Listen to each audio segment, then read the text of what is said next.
تعرف إنك ممكن تبعت شكوى تلاقي نفسك متهم، وممكن تبلغ عن جريمة تبقى بطل قومي؟ تيجي تعرف إزاي وده بيحصل إمتى؟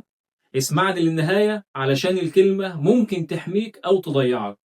في فرق قانوني ضخم بين حق الشكوى وحق التبليغ. حق الشكوى حق شخصي، ما ينفعش تشتكي إلا لو كنت متضرر بشكل مباشر من الجريمة. يعني لو حد سبك، شتمك، ضربك، ضايقك، تقدر تشتكي.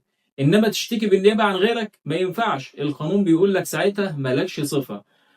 مثلا لو جارك اتخانق مع جاره التاني وانت قررت تروح تعمل شكوى مكانه، النيابة هترد عليك فين صفتك؟ انت مالك؟ انما التبليغ عن جريمة عامة زي جريمة قتل، جريمة سرقة، اتجار بالمخدرات، ده مش محتاج صفة ولا ضرر شخصي. انت شفت جريمة من حقك بل من واجبك تبلغ، ومحدش يقدر يقولك انت مالك او فين صفتك، لانك بتبلغ عن فعل بيضر المجتمع ككل. التبليغ بيحمي المبلغ من المسؤولية، لكن الشكوى لازم تتحرى بدقة وإلا ممكن تتحول لجريمة بلاغ كاذب. البلاغ ممكن ينقذ حياة، إنما الشكوى لو مش في محلها ممكن تدمر حياتك.